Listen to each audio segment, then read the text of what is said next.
Tesla's been in the news a lot lately, and it hasn't necessarily been for all the right reasons. If we look at what's happening right now in the US market, Tesla's becoming the new king of depreciation. That's great if you're looking to buy a used Tesla, but for your Tesla, that's the last thing you want. You don't want your cars to depreciate. However, we know that their new car prices drop over time. Their new car price is erratic, and now with tariffs, get this, guys. Tariffs are threatening Tesla right now, and Tesla's kind of firing back at the president, which is quite crazy because, like, it seems like Musk is one of the most important people in the Trump administration. All right, so we'll get into that today.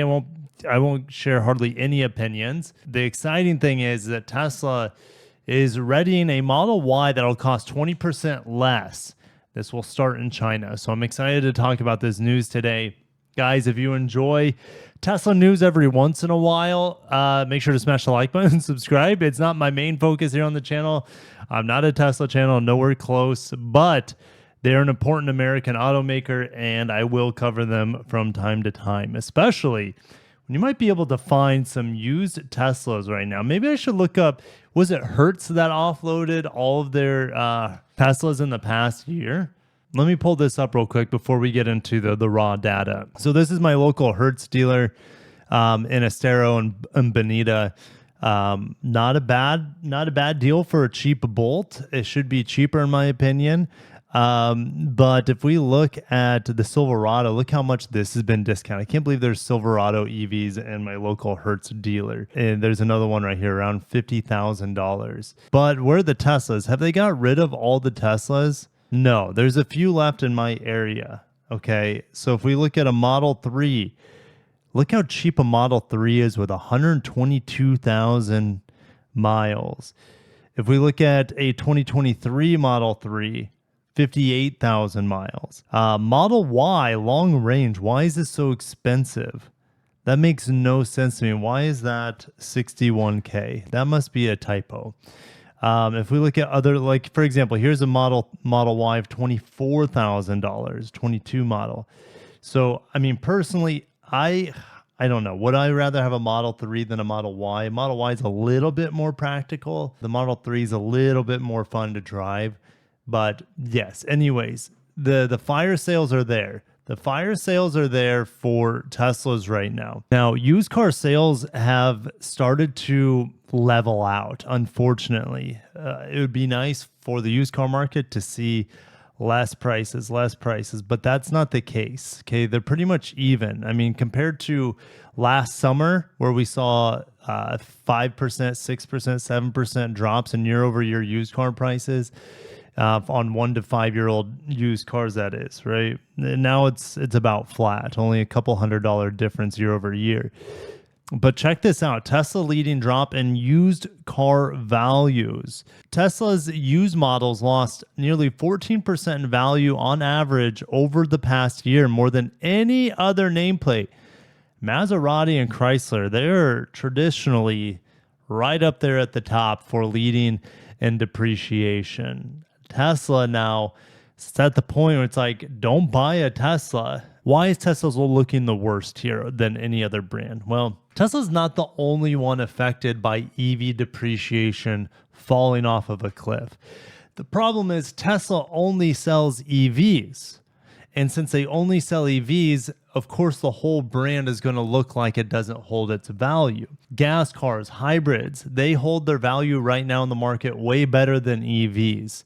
And so when your lineup is entirely EVs, you're going to lead in terms of depreciation. And here's an example of EV having a 15% depreciation. Hybrid and gas are about neutral for 1 to 5 year depreciation versus last year.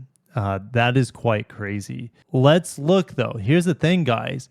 Like I said, Tesla, since they only sell EVs, they're going to be the most affected by depreciation as EVs plummet after you drive them off the lot. In Tesla's case, after they arrive in your driveway. So 10 used cars with the largest price drops in February, year over year. Porsche Taycan, Here it's a great car. I know one of my colleagues, Tom Volk, with a driven car reviews, he just bought a Taycan. He said it stickered for like 160K, and he bought it for like 70K. So that's crazy depreciation, but it's going to keep depreciating. It's a good car though, but it is a lot of money. So hopefully he's enjoying the living hell out of that car. I would be. All right. So 26% drop year over year for the Taycan. BMW 5 Series, 16%. Tesla Model S, 16%. Model Y, roughly 16%. There's our first Maserati, Levante, almost 14%. Model 3, 13%. Kona, 13%. Nero EV, 13%. Ford Explorer Hybrid. That's weird because remember, hybrids don't really lose their value. On average, about a half percentage point year over year.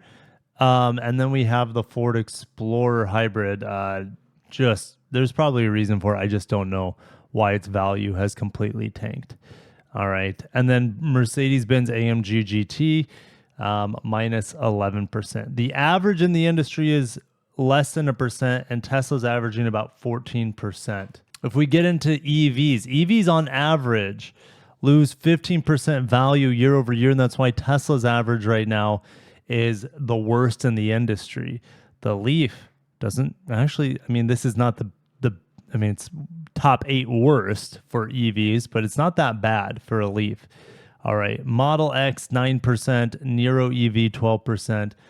I feel like they're going to kill off the Nero EV so they can bring in the new Kia EV3, for example. I think that's what's going to happen. But yeah, that would further reduce the Nero EV's aftermarket prices and values. The Model Y just got refreshed. Model 3 got a refresh last year. So they're going to be losing value as a result. Anytime you have a new product, the old one should lose their value a little bit faster. That is just on average. There are exceptions to that. Let's look at this crazy drop from hybrid value. Minus 16% from BMW 5 Series. We said the Explorer is about 12% down. Then you have the Escape Hybrid. Then the Corolla Hybrid only depreciates 1.5% year over year. Camry Hybrid, 1.4%. Outlander PHEV, 1.3%. Honda Accord Hybrid, 1%. Nero Plug-in Hybrid, 0.8%. The average for hybrids is minus 0.5%. What is appreciating though? A Q5 hybrid is appreciating. A Prius hybrid is appreciating due to the lack of volume because of the recall and stop sale. Nero's appreciating. Why? Well, for some reason, the volume being sent to the United States on the Nero is extremely low, and their new car sales keep dropping month over month for the Nero. So that explains why they use cars up, because they're new. They're just not available on the new end. CR-V hybrid is appreciating. UX hybrid is appreciating. ES hybrid is appreciating. Wait for the new ES to be revealed this year, as well as the new RAV4. It's going to be revealed this year very soon here, so stay tuned for that. So anyways, I'm going to move on. Tesla wants to sell a Model Y that costs 20% less. So if we look at China, the Model Y starts at $36K. And let's just say roughly, right, after you convert it. They're looking to sell a Model Y variant for under $30,000. That's incredible. Of course, this is made in Shanghai, but it will be mainly sold in China. We know that the Chinese market is extremely cutthroat. And gosh, if you watched my video earlier this week, I showed that Toyota just came out with a $15,000 vehicle, and you can get it fully loaded with autonomous driving for like $20,000. Tesla's nowhere close to that. And the Model Y is going to be way more expensive, even though it's getting shrunken down and cost chopped here. And the model is going to be produced in Europe. That's good. The Germany factory, as well as probably the 2 plants, I would say, here in North America, one in Fremont, California, and then Austin, Texas. We don't have a time frame. However, I believe Elon has said that these low-cost models are going into production in the first half of 2025. We will see about that. I mean, he seems to be pretty preoccupied with other things. All right, speaking of that, I'm excited to see the new Model Y being price chopped. That's good. That's exciting. We need cheaper cars. All right. But Tesla sent the Trump administration a letter, and it wasn't signed. This letter wasn't signed by anyone. I would assume it was approved by Elon. All right, which is interesting. You would think that Elon could just tell the president, but maybe Elon's so checked out of Tesla, he doesn't really know what's going on. That's a possibility as well. Tesla's warning the administration that American car exporters are exposed to the retaliatory tariffs. And these comments were made in a letter to the U.S. Trade Representative's office and available on the office's website. Dated Tuesday, it is among hundreds sent by companies to the office about the U.S. trade policy. No surprise. It is not clear who at Tesla wrote the letter, which is unsigned but has the company letterhead, and Tesla did not respond to a request for a comment. Now, Tesla doesn't really have a media department. That's what's really interesting. They have to have some legal department. Maybe this is a legal department written document. That'd be my guess. It's hard to say, though. Tesla says it is important to ensure that the Trump administration's efforts to address trade issues do not inadvertently harm U.S. companies. Well, we'll see what happens. Tesla warns that even with aggressive localization of the supply chain, certain parts and components are difficult or impossible to source within the United States. The automaker adds that companies will benefit from a phased approach that enables them to prepare accordingly and ensure appropriate supply chain and compliance measures are taken. I think this makes the most sense. You have a stair-stepping deadline, say, hey, anyways, he's like, well, if you bring your vehicle in from Mexico, you're going to have 25% tariff. But if he starts, hey, year one, it's 15%, year two, 20, year three, 25, I don't know. Like some sort of ramp up makes sense instead of saying, well, you guys are just SOL. But who knows? I'm not, what do I know? I don't work for the U.S. Trade Representative's office. Autos Drive America, a trade group representing major foreign automakers, including Toyota, Volkswagen, BMW, Honda, Hyundai, warned that the U.S. Trade Representative's office in separate comments that imposing broad tariffs will disrupt production at U.S. assembly points. The group added, automakers cannot shift their supply chains overnight, and cost increases will inevitably lead to some combination of higher consumer prices, fewer models offered to consumers, and shut down U.S. production lines, leading to potential job loss across the supply chain.